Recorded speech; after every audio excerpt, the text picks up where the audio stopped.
दोस्तों supreme court ने अभी अपने हाल ही की एक जजमेंट में ये कहा है दोस्तों कि आईपीसी की धारा 498A के तहत दोस्तों जो ससुराल पक्ष द्वारा क्रूरता की जा रही है या क्रूरता को साबित करने के लिए दहेज की मांग का आरोप लगाना जरूरी नहीं है। दोस्तों जय हिंद, नमस्कार, मैं एडवोकेट आशीष मिश्रा। लाइक कर दीजिएगा, शेयर कर दीजिएगा, सब्सक्राइब कर दीजिएगा ताकि इन्फॉर्मेशन जजमेंट और लोगों को मिल सके। और पति के खिलाफ में चूंकि एक और ये अगेंस्ट जजमेंट है दोस्तों, पढ़ते हैं दोस्तों ये कानून महिलाओं की सुरक्षा के लिए लाया गया था, पति और ससुराल की प्रताड़ना से बचाने के लिए लागू किया गया था। और सुप्रीम कोर्ट की बेंच ने यह कहा है कि धारा 498A में दोस्तों दो तरह की क्रूरता को अपराध माना गया है। पहला, जब महिला को इस तरह प्रताड़ित किया गया हो, किसी गंभीर और शारीरिक तकलीफ हुई हो दोस्तों। और दूसरा, जब महिला पर किसी अवैध मांग को पूरा करने के लिए दबाव डाला जाए दोस्तों। और इनमें से कोई भी स्थिति होने पर पति या ससुराल वालों पर केस चलाया जा सकता है दोस्तों, केस किया जा सकता है। और दरअसल कोर्ट ने क्या किया था, कोर्ट ने शुक्रवार को दोस्तों, अभी जल्दी का मामला है, इसमें आंध्र प्रदेश हाईकोर्ट ने फैसले को पलट दिया था, जिसमें हाईकोर्ट ने यह कहते हुए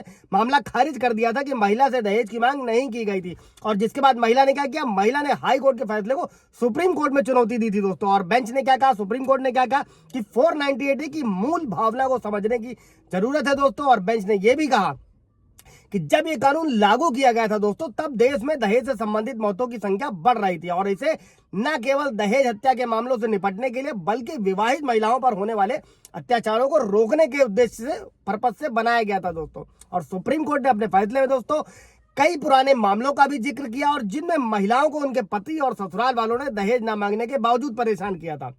अभी समझिए कि सुप्रीम कोर्ट का एक नया जजमेंट है, पतियों के खिलाफ जहां पर वाजिब केस है वहां की बात नहीं की जा रही, जहां पर पत्नियां और उनके घर वाले सिर्फ झूठे मुकदमे दर्ज कराते हैं, वहां पर ये जजमेंट क्या प्रभाव डालेगा दोस्तों। और कोर्ट ने कहा है, सुप्रीम कोर्ट ने कि ऐसे मामलों में कानून के तहत सख्त कार्रवाई की जा सकती है दोस्तों। पतियों के कानूनों के लिए तो संख्याओं की बहुत कमी है, लेकिन भारत में महिलाओं के लिए सुरक्षा के लिए बहुत सारे कानून बनाए गए हैं दोस्तों।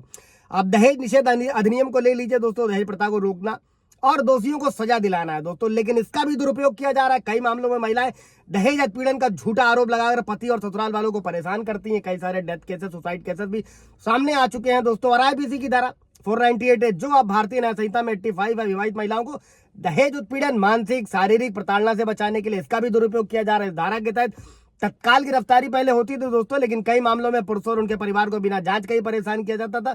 कई सारे मामलों को देखने के बाद सुप्रीम कोर्ट ने तत्काल गिरफ्तारी पर भी रोक लगाई है, लेकिन उसके बावजूद जो CWC के सेल में हो रहा है और जो मीडिएशन में किया जाता है, उसके एग्जाम्पल सबके सामने है दोस्तों। और घरेलू हिंसा अधिनियम बनाया गया, इसमें क्या था, महिलाओं को शारीरिक, मानसिक, आर्थिक, यौन शिक्षा से सुरक्षा देना। कुछ मामलों में महिलाएं झूठा केस करके पति से सिर्फ और सिर्फ फायदा लेने के लिए यूज कर रही हैं, किसी और के साथ रह रही हैं, अडल्ट्री में रह रही हैं, और उसके बावजूद भी मेंटेनेंस CRPC 125 के केसेस किए जा रहे हैं दोस्तों।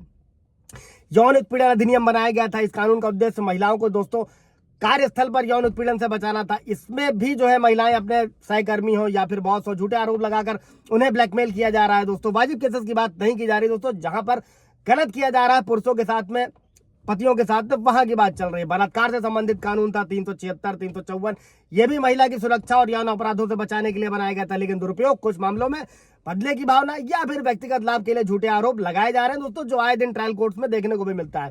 हिंदू विवाह अधिनियम, गुजारा भत्ता, धारा 24, 25, तलाक के दौरान क्या होता है दोस्तों, आर्थिक रूप से कमजोर महिलाओं को भरण पोषण की देने की व्यवस्था करी गई है, इसका भी दुरुपयोग किया जा रहा है। कई बार महिलाएं छोटे आरोप लगाकर ज्यादा पैसा लेने की कोशिश करती हैं। तमाम धाराएं हैं पतियों को प्रताड़ित करने के लिए, पुरुषों की सुरक्षा के लिए। कानूनों की संख्या कम है, उससे ज्यादा जरूरी है ज्ञान की कमी कम है। पढ़ाई कीजिए, अपने केस को अच्छे से हैंडल करिए। कोई सवाल जब होगा तो कमेंट में पूछेगा। Thank you.